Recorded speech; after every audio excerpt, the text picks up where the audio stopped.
আসসালামু আলাইকুম। আপনারা সবাই কেমন আছেন? আমি একটা কথা নিয়ে আপনাদের সামনে হাজির হয়েছি।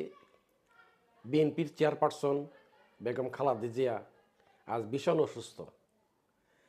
উনি ঢাকা হাসপাতালে ভর্তি আছেন। তাকে দেখার জন্য আমাদের মাননীয় প্রধান উপদেষ্টা ডক্টর মোহাম্মদ ইউনূস, বিভিন্ন উপদেষ্টা মণ্ডলী, বিভিন্ন রাজনৈতিক দলের নেতৃবৃন্দ, এমনকি বিভিন্ন সরকারি বেসরকারি কর্মকর্তারা অসুস্থ বেগম খালেদা জিয়াকে দেখার জন্য হাসপাতালে যাচ্ছেন। এবং তার জন্য দেশের আপামর জনগণ, হিন্দু মুসলিম বৌদ্ধ খ্রিস্টান, মসজিদ মন্দির গির্জাতে তার জন্য, তার রোগ মুক্তির জন্য আল্লাহর দরবারে দোয়া প্রার্থনা করছেন। একবার ভেবে দেখেন, উনি বিগত 15 বছর রাজনীতিতে নাই। উনি কি এমন করলো যে দেশের জনগণ নাকি 15 বছর বলতে পারে নাই? দেখা গেছে ওনার দেশের জনগণ নাকি আরো বেশি করে আপন করে নিচ্ছে। কি এমন কারিশমা উনি দেখাইছেন জনগণকে যে যার জন্য জনগণ তাকে কোনোদিন তাকে ভুলতে পারে নাই? আমার ধারণা উনি বুঝতে পারতেন যে জনগণ কি চায়। উনি জনগণের মনের ভাষা বুঝতে পারতেন বিদায়ী উনি দেশের জন্য রাজনীতি করছেন। উনি আরও বুঝছেন যে এই দেশের জন্য কে শত্রু এবং কে বন্ধু। দেখেন, বাংলাদেশের বিভেদের রাজনীতি আছে।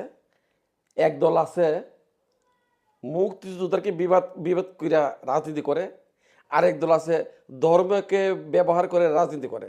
কিন্তু খালেদা জিয়া সেই ব্যক্তি যে কোনো বিভেদ সৃষ্টি উনি করতে চান নাই। এই জন্য উনি দেশের মানুষ ওনাকে এত ভালোবাসছেন। তিনি রাজনীতিতে আসার আগে তার স্বামীকে হারাইলেন এবং রাজনীতি করার জন্য তার সন্তানদের উপর অনেক অত্যাচার হইল, নিপীড়ন হইল।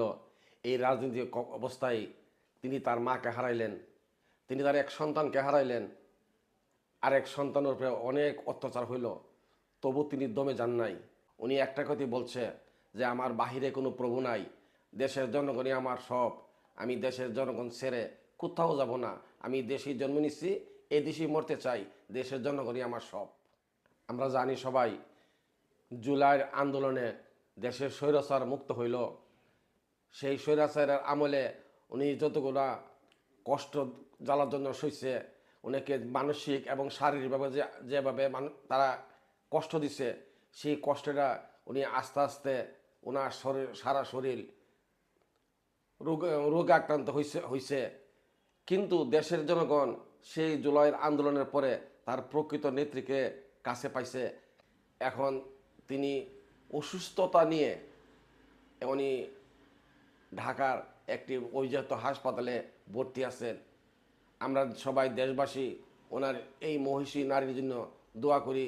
যে ব্যক্তি বলছিল দেশের বাহিরে আমার কোনো প্রভু নাই, দেশেই আমার সব, আসেন আমরা সবাই মিলে সেই নেত্রীর জন্য আল্লাহ তাআলার দরবারে দোয়া করি। হে আল্লাহ, আমাদের সেই মহান নেত্রীকে তুমি অতি তাড়াতাড়ি শেফা দান করো। আমরা দেশবাসীর কাছে আমরা সবাই সেই উদাত্ত আহ্বান জানাই।